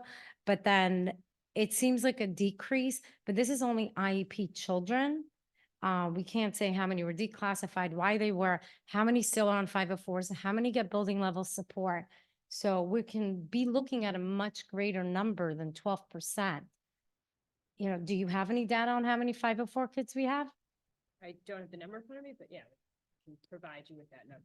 So every year I ask the same question, every year I do get the same answer, because then if we're looking at 5% more, whatever it is, we're still coming to approximately 20% of our children receiving services in this district. That's a huge, huge number. And again, I say this every year, the same exact thing. We do need to take a look at that, and we need to take a look. How many of these children are in 504s from the IPs? How many come back to IPs? How many have to stay throughout their time in 504s? What happens, what do services decrease? Like you had said, if we have earlier intervention, do we see a decrease at some point? I understand the middle school, went up. I understand COVID, but just data wise, I think it'd be really a great thing for us to be able to see a little bit more in depth than just the number of IEP students that we have. And again, maybe not from October. Next, sorry. So last year there was an email sent by Ms. Velez that said that there were about 40 children with autism in the district. Now we see it as 11.3%, which out of 522, I did the math for you, is 58.98, which means 59. That's about a 48% increase in children with autism. Are we looking at more plans, staffing, anything, programs, I mean, we professional continue- developments, anything? We do continue to respond to the needs. I don't know the numbers that you're citing with what Ms. Velez said Your last number. year. The general population of children with autism is increasing. I believe it Yes, was ma'am. 1 in 44 2 years ago, and now it's 1 in 36. There was an email that was sent last year during Autism Awareness Day that said that we have 40 children with autism in the district. So right now at 11.3%, we're looking at 59 children out of the 522 with IEPs. So we did also have, 8 program-based, center-based students come in as kindergartners. Primarily, the 812s tend to have students with autism diagnoses as well as the OHI component. Again, I can't speak to the exact numbers, but it's an increasing trend, and we certainly make sure that we're responding to our students and what their classifications are and what the services need. Right, so that's my question. How is it that you guys are responding? Are there more PDs? Are we looking at different programming? Are we looking, just Primarily, a question? the building capacity of our staff. We have our BCBAs, they're working constantly with our staff, providing PDs, providing targeted support, training in the behavior intervention, the proactive management strategies. We have CPI trained many of our providers who work with our intensively needy students. May I ask, you said there was a literacy coach. I know we had a wonderful reading specialist in the high school. Does that, excuse me, because I don't know if they replace each other, are you looking to replace that position or has it been filled? We're meeting the needs at the high school with the reading, but we've also added the literacy coach. Okay, so they'll be not They're- based in the high school, like it- based it- in the district, but it will Yeah, include. based on what the needs are at the high school, for reading, those supports will be provided. Okay, thank you. You've also said about K-5 science support. I've said this in the past in a letter that I've read for maybe ICT children in the middle school and adding support for them in accelerated. Just throwing it out there again. And could you explain a little bit about the 6th grade academic instructional? What exactly that involves? Sure, that's something that Mr. Samuelson will be implementing for next year, which means that our core classes will have a double period once a cycle. Am I correct, Mr. Samuelson, in terms of the duration? Mm-hmm. Martha. Thank you. I would like to say thank you for them as electives, for the middle school electives. I think that that's phenomenal. I love seeing my children struggle, not knowing what it is that they want to pick for high school and middle school. Are we looking to have those electives kind of continue in a pathway? Like my son in the high school, if he's looking at finance, he's taking all business classes and electives. Are we looking to kind of correlate those two?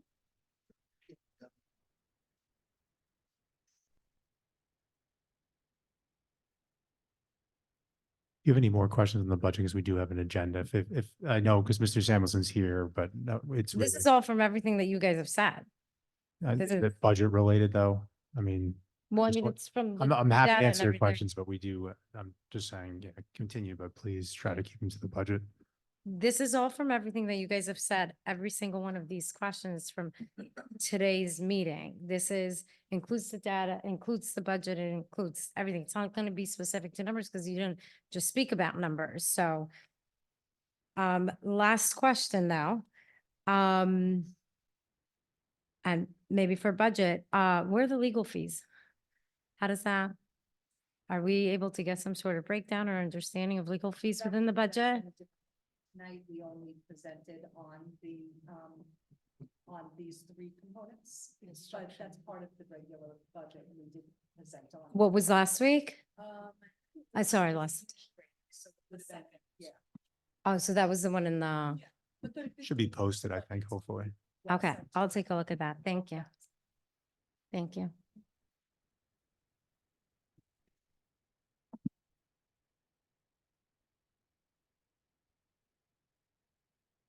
Hi, Colleen Mullen. I have one major question, and that's if the legislation goes through, that the budgets will be cut and Garden City may be one of the more vulnerable districts in terms of state funding cuts. How do you anticipate that affecting us? So, the educational budget, that has not been finalized. But in terms of cuts, I don't think we anticipate additional cuts for Garden City at this time. So there's nothing in the negotiations that we would anticipate that the budget that was put out by the governor would be reduced in the final budget. It just hasn't happened, and that's not where any of the talks are. So there's a lot of discussion now about changes to foundation aid that may happen next school year, and that's where a lot of the talks are. Foundation aid, it looks like, it depends, I don't want to spread rumor because you hear it from both sides, but what the governor proposed, there is no reason we should think that it would be lower than that. Okay, and you have not found a need to have a contingency plan in place just in case it does have an impact? Doesn't. I mean, Okay. It never has it happened that the final enacted budget is less than the governor proposed, and none of the talks are discussing that. So there would be no reason for us to think that it meant. Okay. So I'm not sure what you're referring to, but that's not, The- it hasn't been any part of any of the talks. Okay, So we already have specific numbers. The numbers that we have there are based off of state aid runs that are given to us from the state education department. And that's what we've used. So typically we would use our most recent information, and that's how we would always budget. okay. I had a couple of questions on the PPS slides. One of them was the goal of supporting outcomes for kids for math and reading. And I was just wondering, what does that mean specifically? I know the curriculum gets reviewed every few years and they go over the data and talk about things like that, but is that what you're referring to? With the PPS in terms of student outcomes, Right. and use of data. So that's being utilized for all of our students, including our students with disabilities. In terms of looking at, where they are, at the building level, but then also at the goal setting level, we monitor those goals very carefully as well. Has there been any talk about looking at how some of the changes in curriculum, such as the illustrative math, have impacted special needs students? We look at that very carefully. Ms. Cardella, our mathematics coordinator, we can talk to you about that, or I can have her call you. But that data at the teacher level, we're looking at it for all students, including our students with disabilities. Okay, and there's no significant findings? No, one Okay. area that we found really good results is what Ms. Clemente reported earlier on, was on that at the lower levels, at the primary levels, adding in the speech supports and the OT supports. We see, and some of the programs we've implemented with the Hegarty, with the decodable books, we're seeing some good data points for that for our students. In for all terms of students. improved outcomes with reading? Okay. Any other changes in terms of reading curriculum that we can expect next year?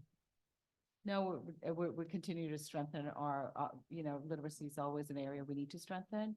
Writing has been our focus. Okay. Any specific plans in terms of increasing integration opportunities within specials? We talked about that earlier. That was an area that we've worked on this year to, inclusion is something that we're really proud of. So integration. into So nothing new for next year? We're going to continue that. Okay. Of the integration. Okay.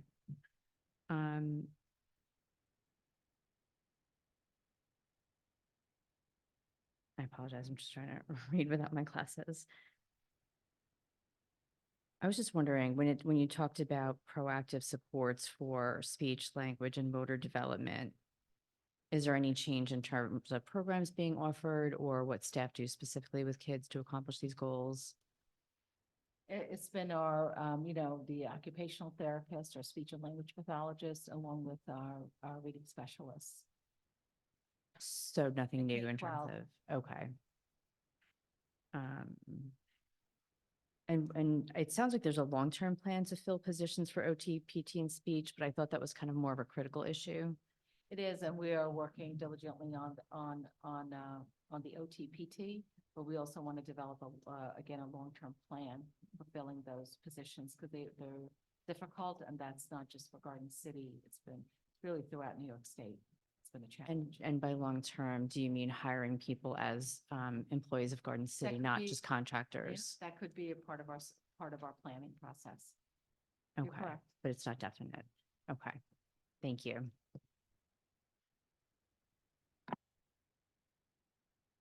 Thank you for everybody's questions this evening.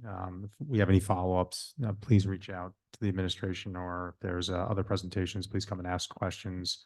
I would say, one of the things I think Ms. Chasman, you were asking about, I think Link It was one of the big goals of the board, was to put in place a program that has the tools to start more addressing the needs of individual students across the board.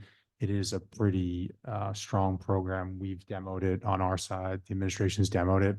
It does take some time to load the data and get the full benefits of it, but I would suspect that over the next 6 to 12 months, it'll be an even more important part of what we're doing, using it to find kids with weaknesses, addressing those weaknesses. The program has plans to address those weaknesses. It has its own support systems in addition to what our teachers and our administrators come up with. So, we're way ahead of where I thought we would be when we first started this process last summer, but it's not where we want it to be. So we appreciate everybody's got concerns, but we're definitely working on it. It's definitely been a huge step forward. So I appreciate everybody's efforts on that front. At this time, may I have a motion that the board adjourns the work session and opens a special session of the Board of Education? Second. All in favor? Aye. Call to order opening of the special session of the Board of Education. Due notice of today's meeting has been served to each member of the Board of Education pursuant to the requirements of law. May I have a motion that the Board of Education accepts the following resolution? Be it resolved that the Board of Education accepts the agenda of the special session as presented. So move. Second. All in favor? Aye. Are there any questions from the Board of Education on this special session agenda? To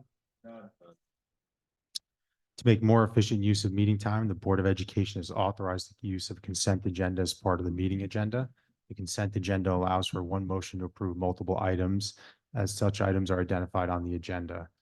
President of the board will ask for a motion to approve the consent agenda, and will ask any board members if they wish to have discussion or clarification on items within the agenda.